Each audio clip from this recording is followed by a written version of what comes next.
Trump trocou secretamente de avião, agora recentemente voltando da Turquia, depois que a segurança dele passou a temer um atentado contra a aeronave presidencial, que assim mesmo decolou. Com o resto dos ocupantes, muita gente do governo e jornalistas, que não sabiam da ameaça e voaram na condição de isca de míssil iraniano no caso. Por outro lado, é grande também a repercussão nos Estados Unidos das últimas nomeações na cúpula do governo inimigo Irã. Confira na reportagem.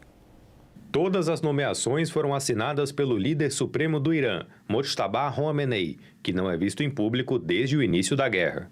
Mohsen Rezaei, que comandou a Guarda Revolucionária do Irã durante toda a guerra Irã-Iraque, foi designado secretário do Conselho Supremo de Segurança Nacional. A posição coloca Rezaei no centro das articulações entre as esferas política e militar, sob as diretrizes da liderança suprema. O major-general Eli Abdollahi, que já liderava operações conjuntas entre as diferentes forças iranianas, agora também chefia o Estado-Maior, o cérebro responsável por dar o norte estratégico para essas ações.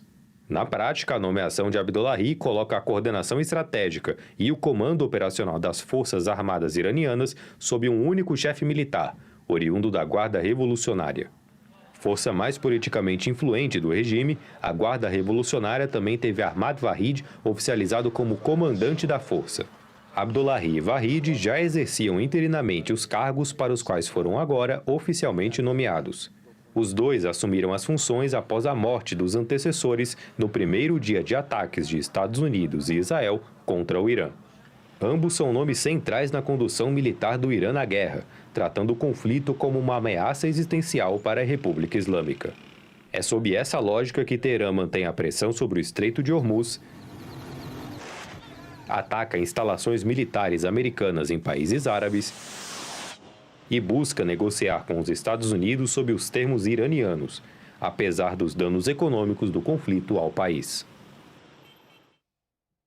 Sandro, o negócio é o seguinte, se o Trump não embarca no avião, que você está com ele, é melhor não embarcar também, né? Quer dizer, se você souber que ele não está no avião que ele vai tomar, mas, enfim, tirando as brincadeiras de lado, nós temos no Irã uma clara agora unidade de comando e sentido estratégico.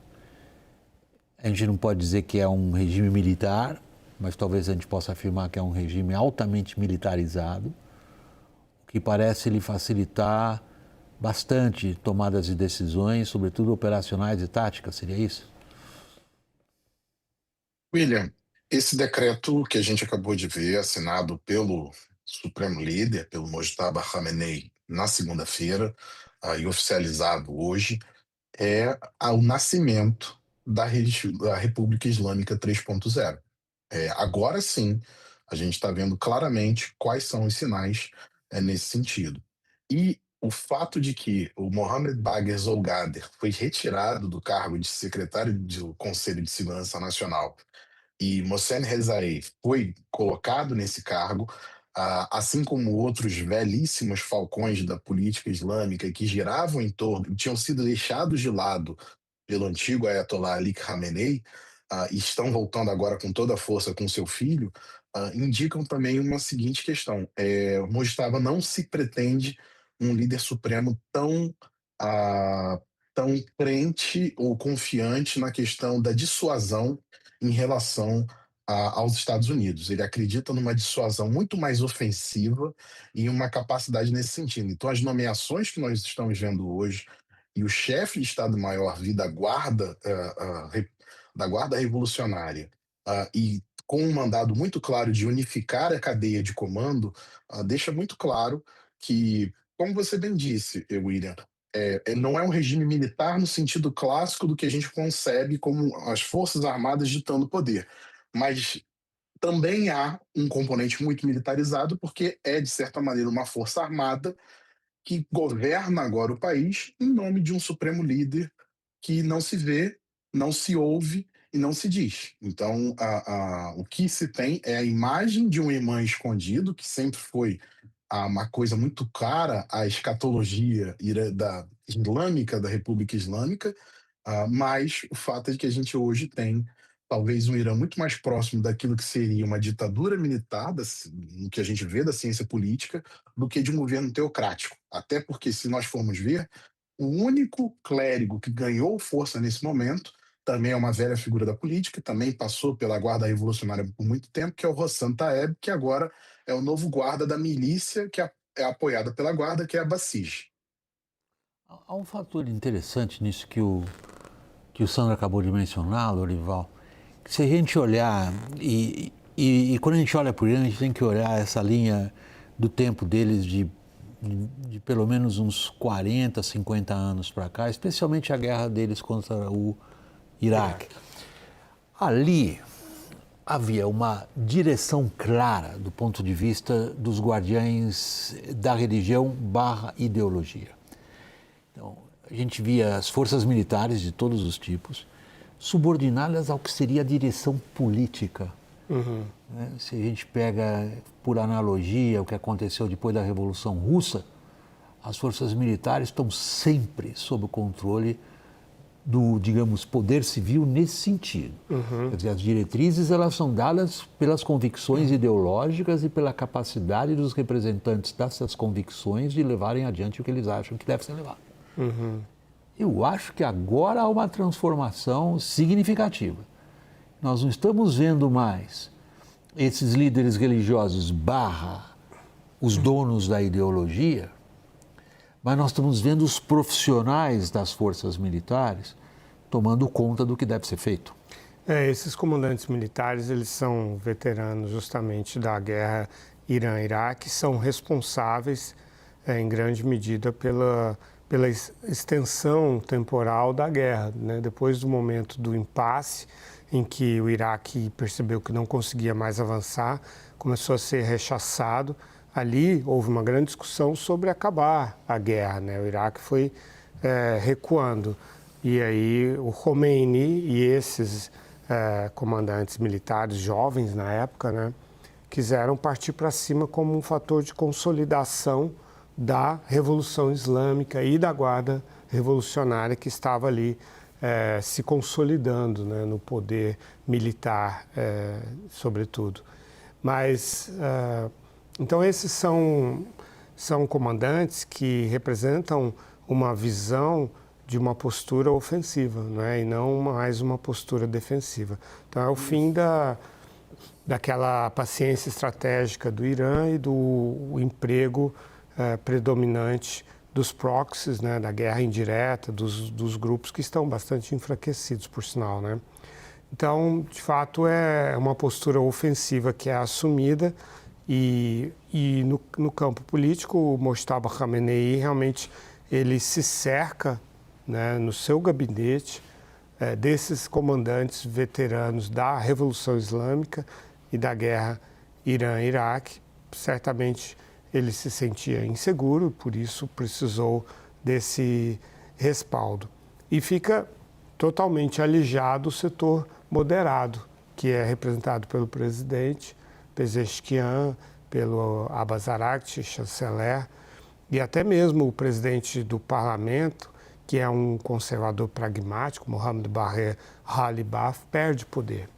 Então, o eixo do poder se desloca para o Mojtaba Khamenei, mas por meio dos comandantes militares.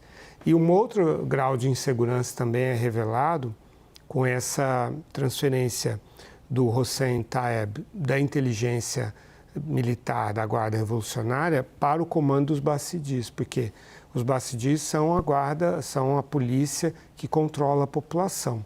Então percebe uma necessidade de reforçar o serviço de contra-inteligência, o controle informacional sobre a população e também de fechar as brechas que permitiram ao Mossad aquela penetração incrível que os agentes secretos israelenses tiveram no Irã. Né? Então, com o que você está dizendo, você nos leva a pensar na próxima questão, que é quem toma as decisões político-estratégicas.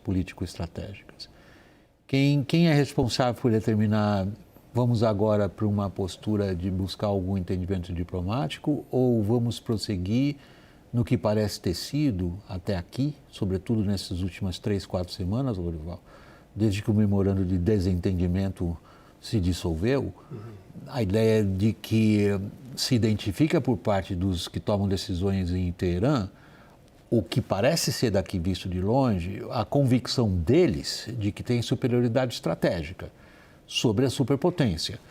E isto vem do que foi uma grande surpresa para muita gente. Eu queria saber se foi para você também, Sandro. A capacidade de adaptação do Irã ao seu adversário. William, eu não quero parecer aqui um engenheiro de obra pronta de maneira nenhuma, mas o fato é que os Estados Unidos deram ao Irã a guerra que o Irã sonhava há 47 anos. Isso é muito claro.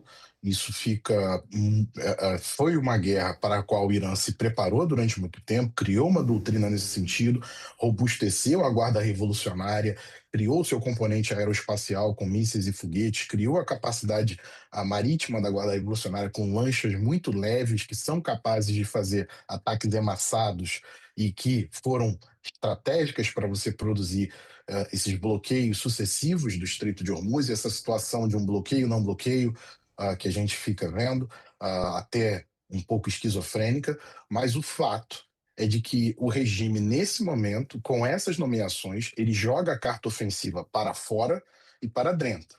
Hossam Taeb não era uma figura que estava em boa conta com Ali Khamenei, ele estava escanteado, consegue a graça do filho, volta agora ao foco do poder, e como bem lembrado pelo Lorival, ele foi chefe da inteligência da Guarda Revolucionária por uma década.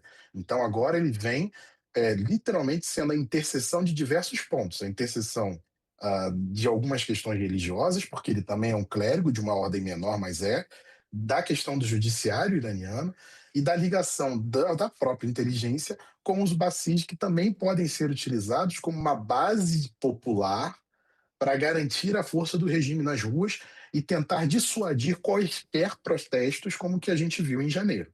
Então, é uma cartada ofensiva para fora e para dentro. Fica muito claro nesse sentido.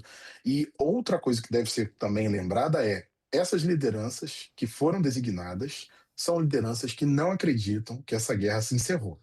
Na verdade, ela permanece e quaisquer negociações com os americanos seriam disfarces dos americanos para mais ataques. Lorival, você, meu colega, me perdoe, eu estou num constrangimento de tempo, mas eu queria dar a você ainda mais uma oportunidade de comentar o seguinte. 28 de fevereiro decapitaram um regime que parecia que ia cair, meses depois tem lá um regime forte que parece que vai continuar. E que está disposto a prolongar essa guerra e a alimentar essa guerra, na verdade, com uma postura ofensiva. Então, é uma dissuasão ofensiva e não mais apenas defensiva.